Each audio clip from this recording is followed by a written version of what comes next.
যে আল্লাহ তাবারক ওয়া তাআলা আমাদেরকে পবিত্র শাবান মাসে মসজিদে আসার বসার দিনের কিছু কথা বলা শোনার তৌফিক দান করেছেন।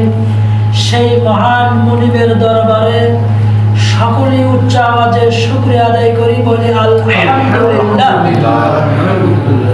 সকলে বলি সুবহানাল্লাহি ওয়া বিহামদিহি আদাদা খালকিহি ওয়া রিজা নাফসিহি ওয়া জিনাতা আরশিহি ওয়া মিদাদা কালিমাতিহি। আল্লাহুম্মা লাকাল হামদু কামা ইয়ানবাগি লিজালালি ওয়াজহিকা ওয়া আযীমি সুলতানিকা। আল্লাহুম্মা বাল্লিগনা রজাবা ওয়া শাবানা ওয়া বাল্লিগনা রমাদান।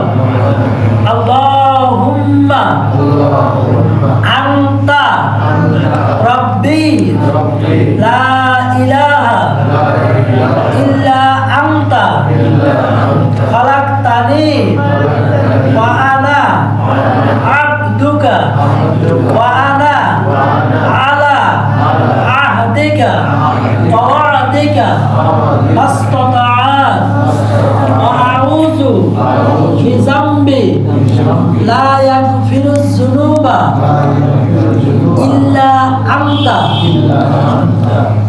এটা হচ্ছে সাইয়্যিদুল ইস্তিগফার। নবীজি বলেছেন, কেউ যদি ফজরের পরে সাইয়্যিদুল ইস্তিগফার একবার পাঠ করে আর মাগরিবের পূর্বে যদি মারা যায়, নবী বলেছেন সে জান্নাতি। এখন শিখবে কেটা আর পড়বে কেটা?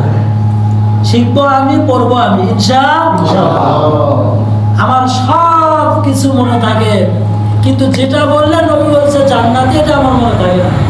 এই জন্য আমি সবার কাছে অনুরোধ করতেছি, আমি আসছি একা, আবার যাইবো একা, কবরে থাকবো আমি একা, এই জন্য দোয়াটাও আমি শিখবো একা, কোনো একজন ভালো হুজুরের কাছে বা যে জানে তার কাছে ইনশাআল্লাহ।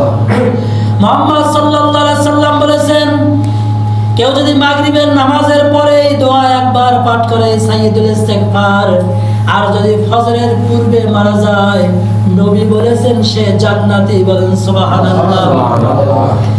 আল্লাহ সুবহানাহু ওয়া তাআলার নবীজির নামের সাথে একটা নাম দিয়েছিল কাফেরেরা, সে নামটার নাম হচ্ছে আল আমিন। সুবহানাল্লাহ।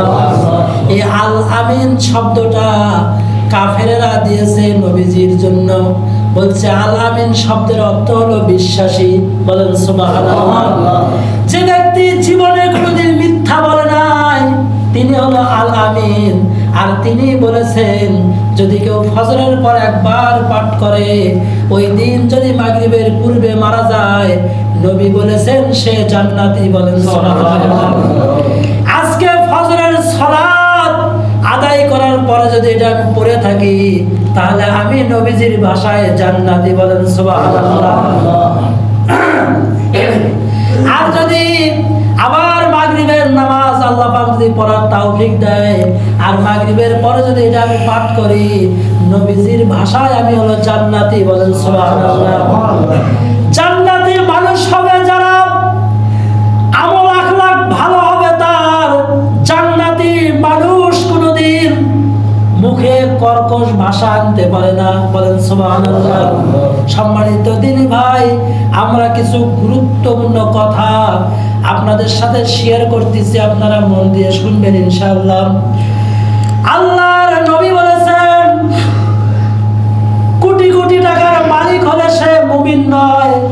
আল্লাহর নবী বলেছেন, হাজার হাজার বিঘা সম্পত্তির মালিক সে মুমিন নয়। তাহলে মুমিনকে নবী বলেছেন, যারা হাত থেকে আর জবান থেকে এই হাত ফুলবাড়ির একটা মানুষও যদি নিরাপদ থাকে, নবী বলেছেন ওকে মুমিনের সার্টিফিকেট দিয়ে দাও। সামনে হলো নির্বাচন, যে হবে এমপি 6 মাস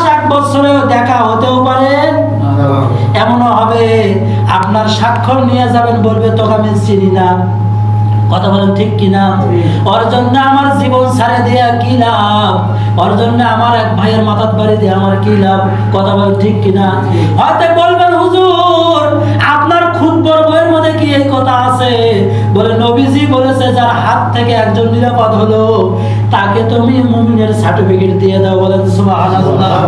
নবী বলেছেন হাত থেকে যদি কেউ নিরাপদ থাকে আর জবান থেকে যদি কেউ নিরাপদ থাকে, নবী বলেছেন এই ব্যক্তিটার মধ্যে ঈমান আছে। বলেন সুবহানাল্লাহ।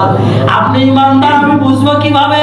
আপনার হাত থেকে আপনার পাড়া প্রতিবেশী নিরাপদ থাকে। বলেন আলহামদুলিল্লাহ। আপনি মুমিন আমরা বুঝবো কিভাবে?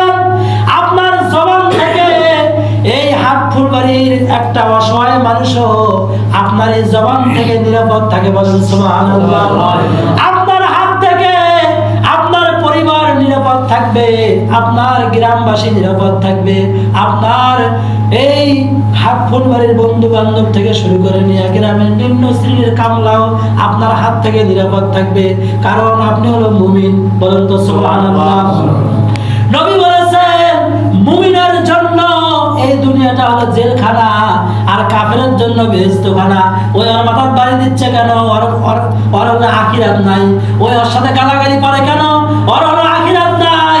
নবী বলেছেন যদি কেউ জবানটা হেফাজত করে, আমি নবী বলে দিলাম হেফাজত মানে হচ্ছে কি কেউ